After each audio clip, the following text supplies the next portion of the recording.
Hi friends, welcome to Black Smiles 31. I'm Sai Lakshmi. Hope you're doing well. In today's video, I'm going to talk about DATEDIFF function in Tableau. Let's get started. So before getting to know about DATEDIFF function, let's have a brief idea about date functions in Tableau. So we have different types of date functions available in Tableau. I have made a detailed video on a date function in my previous video. DATEDIFF is one among the date functions available in Tableau. Let's know more about DATEDIFF. Dative returns the number of date parts between two dates. So, be it months, weeks, days, years, dative helps us to get the difference between the number of date parts between two dates. So, we have the examples right below. As I said, we have an example with day part and we have another example with month part as well. So, date diff of day, comma, date 1 comma date 2 equal to value. So here we have this example with day part. So we have given a date.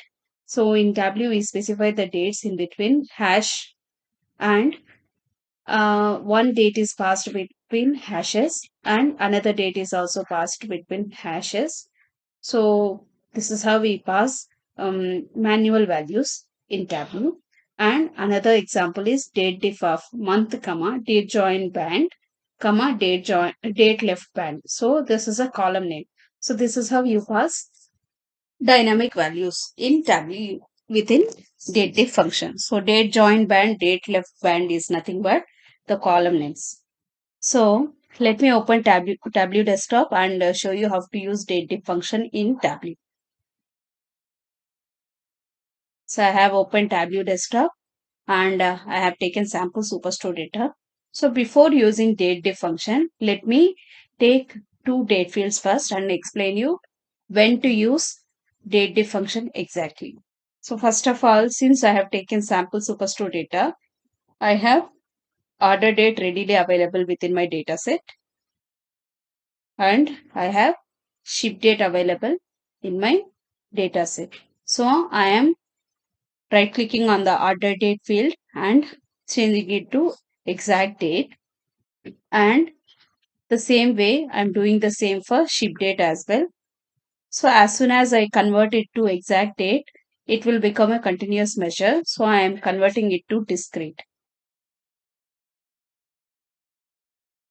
So same way I'm converting order date to discrete. So let me swap this date to here. So now we have order date and ship date available. So actually, like we subtract the values using minus operator, we can also get the difference between two dates using minus operator. So first let me show you how to get the difference between two dates using minus operator.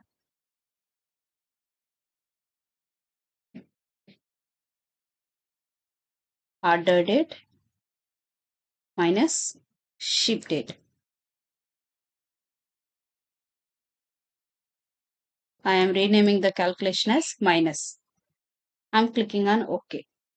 So I'm bringing the minus to row shell and changing it to discrete instead of continuous. So now if you observe, we got the values in the form of days. As soon as you subtract something, we are not providing any date part over there. So we are not specifying whether the difference should be in months or days or um, years or weeks. So by default, when you do subtraction between two dates using minus operator or minus, so it will by default return number of days only. So if it is displaying -4, that means the ship date is greater than the order date. That's why we are getting -4, -12, likewise. So when we are getting positive values, the order date is greater than the ship dates. That's why we get the positive values over here.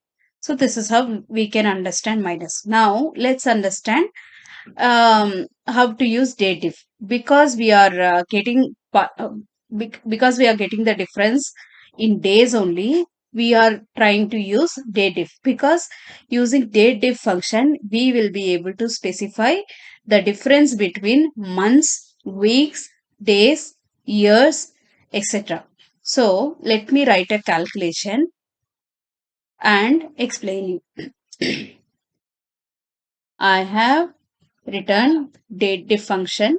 So I have typed in DATEDIFF, comma, I am specifying day, comma, order date, comma, shift date. So this is how we specify DATEDIFF function. Uh, we specify the date part within a DATEDIFF function. So we are specifying day and we are trying to get the difference between order date and ship date. Now let me rename this calculation and name it as DATEDIFF day. Now I'm clicking on OK. Now let me bring this calculation here. Again, I'm changing it to discrete. So now if you observe, we are able to get the values properly.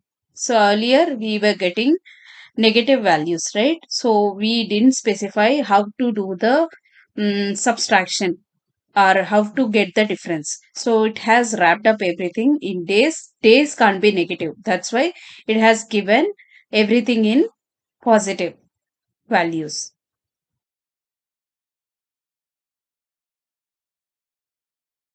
Here, if you observe, we got negative values. Numbers can be negative, whereas days can't be negative. That's why everything we see over here are in positive values. No, none other negative values has been listed over here. Now, let me duplicate this calculation. Date diff. So I have edited this calculation. Let me duplicate this. Let me edit it.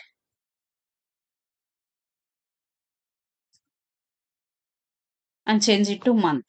So I have renamed day to month over here. I'm clicking on OK. I am bringing the month to row shelf again, changing it to discrete. So now if you observe, so here the month is 01 and the month is 01. So 01 minus 01 would be 0 only. So that means January minus January. So it is considering the particular year and particular date and getting the difference between those two dates. So that's why we got zeros over here for entire month and dates over here.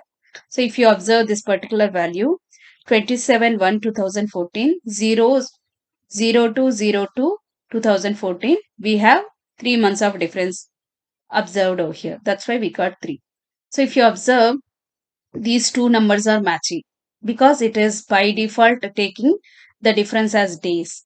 And here we specified the date part as days. That's why the numbers are matching. So if you observe, the numbers are varying over here. So because we provided the date part to be considered as month.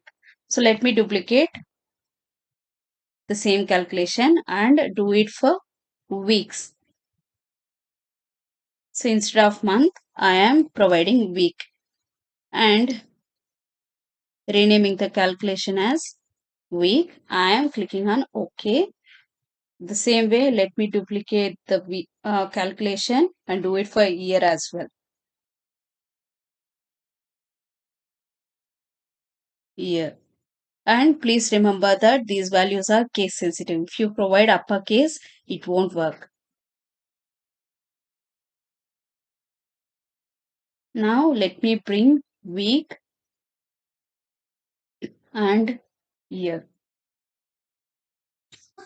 Sorry. Let me convert it to discrete. Discrete. So now we have days, weeks, months, and years. So these two denotes dates and this denotes weeks. And this one is related to month date part and this is related to year.